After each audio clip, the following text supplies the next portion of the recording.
Today I wanted to talk about something that's really important, and that is self-harm. Self-harm is where someone intentionally hurts themselves, either, cutting, burning, things like that, in order to feel control or to feel something. They feel so empty or so dissociative that they need the pain to bring themselves back into their body, to bring their emotions back, their feeling back. But for a lot of the time, it's a control thing. They need control over something, or they're punishing themselves for something they think that they did wrong, and they're using pain to do that. So I wanted to talk today about how to fight those self-harm urges. Fight the urge to hurt yourself, whether that's cutting or burning. I'm talking more specifically about those two things, especially cutting. Um, so the first way to fight a self-harm urge is by changing your environment.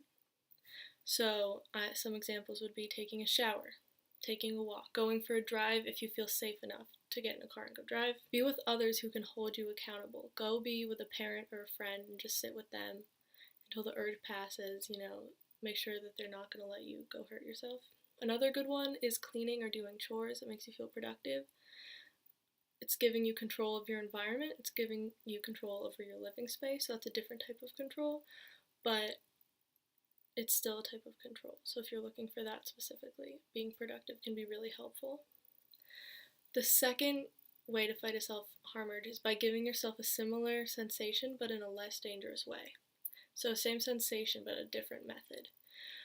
So particularly for cutting and burning, especially cutting, taking an ice cube and running it along the area that you want to cut or burn is really helpful. It's the same, stinging sensation. Taking a rubber band and snapping it, on your wrist or where you want to cut is another similar one, but be careful with that. You don't want to do it too much. Another good one is drawing on yourself in the area that you want to self-harm, because you're still seeing something, you're still creating a mark, but it's not damaging or permanent. Another thing you can do if you need the sensation as well as the visual piece is to take a sharp pen or a Sharpie. The thin ones are good for this because it's a similar sensation. It's that, light stinging, but it's not going to hurt you. The third way to fight a self-harm urge is what I find to be the best, and that's wait. Wait out the urge. Go somewhere where you can't self-harm and wait the urge out. Use your resources, use your family, your friends, your therapist, your support group. But if you don't have that, you don't have a good support system, you don't know that you can trust people with the information that you self-harm, I'm leaving all these links down below, but there's a great website called 7 Cups of Tea where there's trained listeners who will talk to you through the urge and things like that. I was trained to be a listener on this website. It's really good. It's very helpful. Or for crisis, you can text HELP to 741-741. And this has been my favorite resource throughout the last couple of years. It's so great. All the listeners on there, all the crisis people on there are very, very good. They're trained very well. It's always been very helpful. They have a lot of resources to offer. Anyway, like I was saying before, one of the biggest proponents of self-harm is the need for control, and you can take the same control by actively fighting your urges. You're still taking control of your feelings or your lack of feelings into your own hands. It's just in a different, more productive way. You can switch the way you frame it, switch your frame of mind, the thinking around it in terms of the control aspect. That's always been really helpful for me. If you self-harm because you find yourself dissociating or feeling empty or emotionless, still try doing the things I talked about above, but also try to tune in with your surroundings. Look around. Name 5 things you can see, 5 things you can smell, touch, hear, taste, everything. That kind of thing can help you bring sensation back into your body, can tune you back in with your surroundings. Do a body scan. How does your body feel? Is there any discomfort or pain in any areas? What can you do to help that? Think about the things that make you feel something. Music, movies, those can also provide good distractions.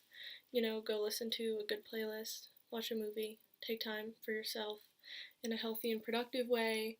While you're doing those things, really try to focus and engage with them. Really try to bring your focus into something else.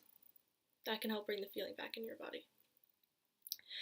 Lastly though, if you feel like you're too far gone, I felt like this before, and the only thing that's going to help you is self-harm, the best thing to do is reach out to a hotline, or if you feel as though your life is endangered, to call 911. I'm leaving a bunch of hotlines and resources in the description. Go somewhere where you're unable to self-harm and be with people who can help you or at least watch you to make sure you're not doing it. And if you can't confide in them, like I said before, simply go and be with them. Say you're bored and you just want to hang out for a while. They won't question it, and you will have a safe space away from how you're feeling and the things you want to do to yourself. So that's all I have for this video.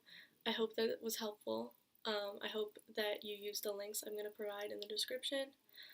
And just remember, you're worth it, your life is worth it, you have better things to do than hurt yourself, because you're a beautiful person and you deserve better things.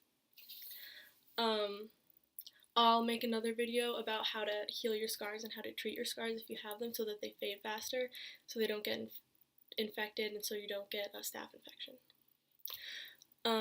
Thank you so much for watching, and I hope this was helpful, and I hope you feel better soon, and that you can take the steps you need to get help if you feel you need it.